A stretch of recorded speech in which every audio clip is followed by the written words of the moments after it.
Assalamualaikum warahmatullahi wabarakatuh. Perkenalkan, saya dari kelompok 1 akan mempresentasikan tentang metodologi pembelajaran.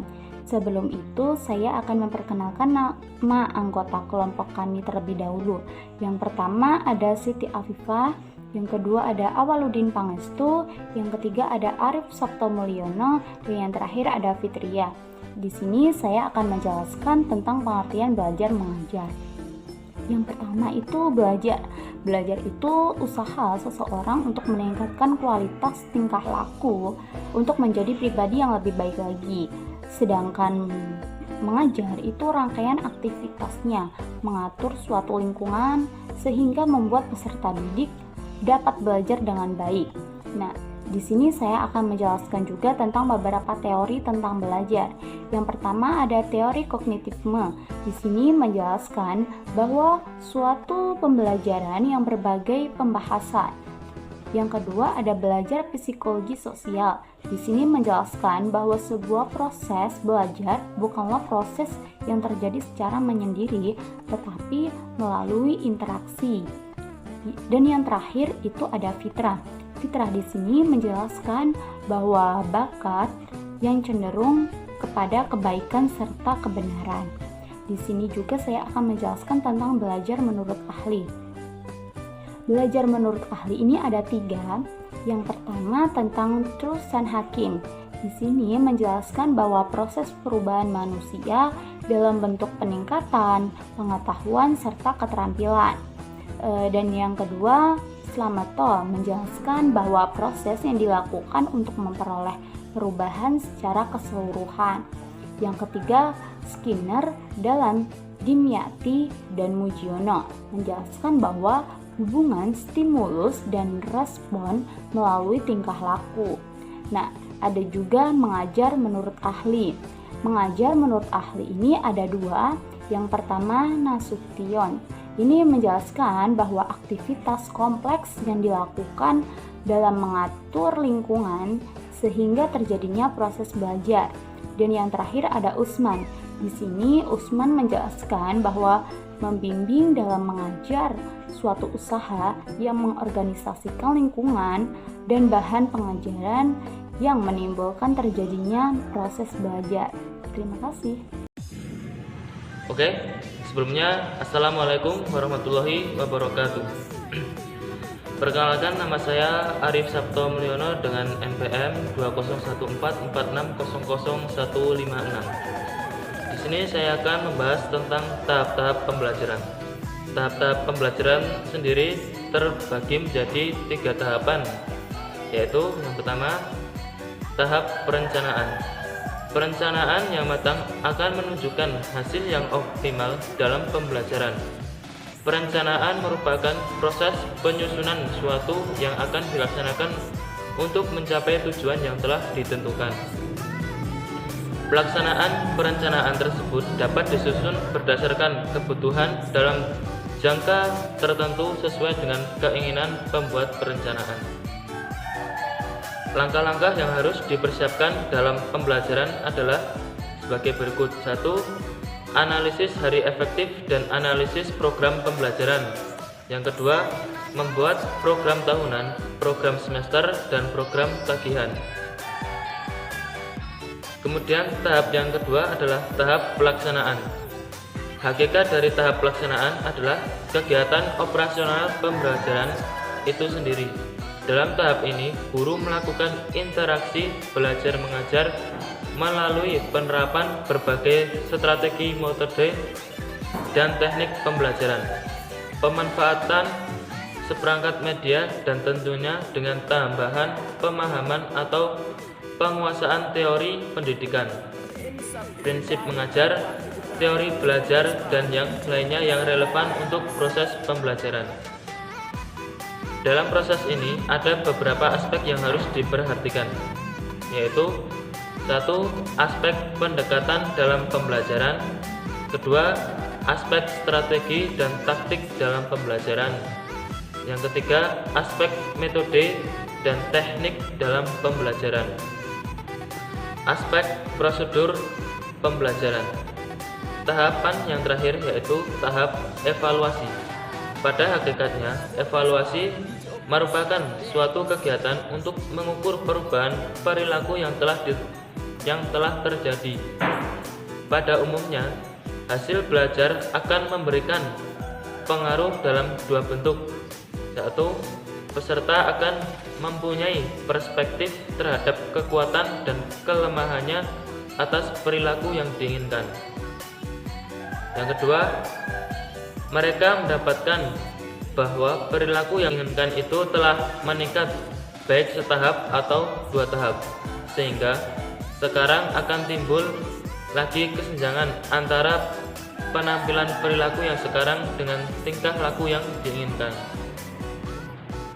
Adapun bentuk tes yang diberikan kepada peserta didik tetap harus sesuai dengan persyaratan yang baku, yakni tes itu harus memiliki validitas, mempunyai reliabilitas, menunjukkan objektivitas, dan pelaksanaan evaluasi harus efisien dan praktis.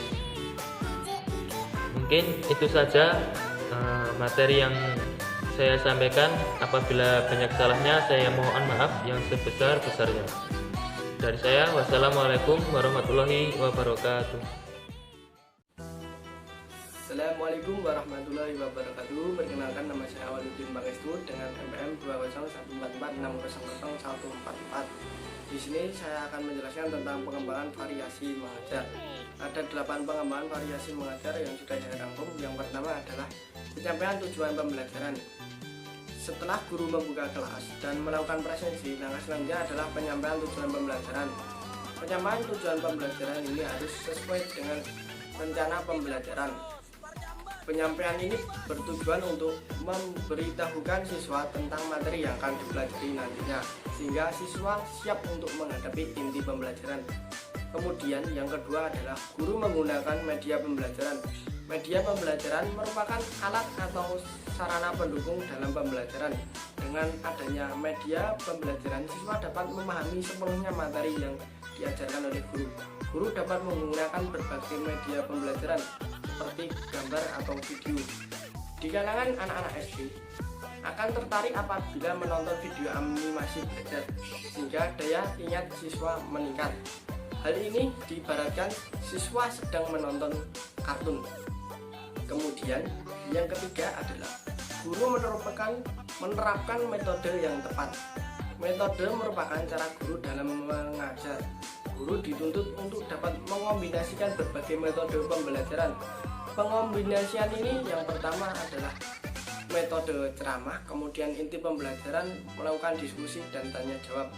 Diharapkan menerapkan berbagai metode pembelajaran ini dapat meningkatkan pemahaman siswa tentang materi belajar. Yang keempat adalah guru melakukan variasi suara. Intonasi suara dalam penjelasan materi perlu diperhatikan, karena suara yang monoton akan membuat siswa merasa bosan sehingga kurang tertarik dengan penjelasan yang disampaikan oleh guru. Intonasi suara yang baik dapat berpengaruh pada antusiasme siswa untuk terlibat aktif dalam KBM dan perhatian siswa terpusat pada guru. Di dalam mengajar, guru menggunakan bahasa yang sopan dan tidak terlalu cepat atau lambat intonasinya, dalam artian kecepatan suaranya sedang. Kelima, pemusatan perhatian. Keterampilan guru dalam melakukan pemusatan perhatian siswa sangatlah penting, dikarenakan keberhasilan mengajar adalah interaksi aktif antara guru dan siswa. Kegiatan pemusatan perhatian dilakukan pada saat siswa merasa bosan.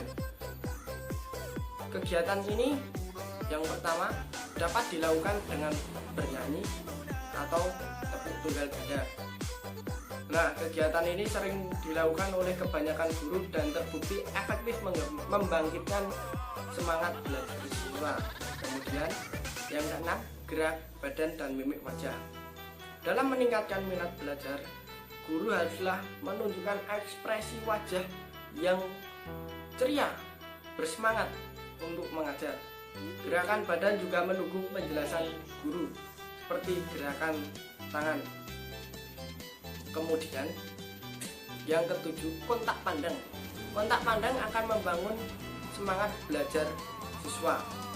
Aspek ini, guru harus mampu memandang pada seluruh anggota kelas.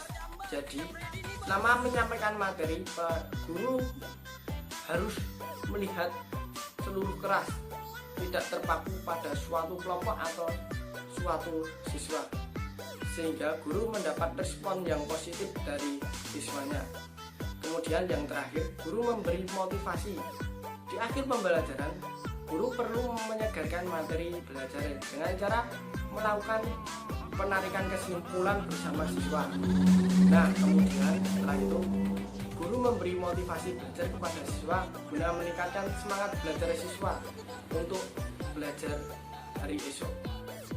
Sekian yang dapat saya sampaikan tentang pengembangan variasi mengajar. Kemudian dilanjutkan oleh Mbak Fitria. Terima kasih. Manfaat variasi mengajar. Yang pertama, menimbulkan memelihara perhatian siswa terhadap aspek-aspek belajar yang relevan.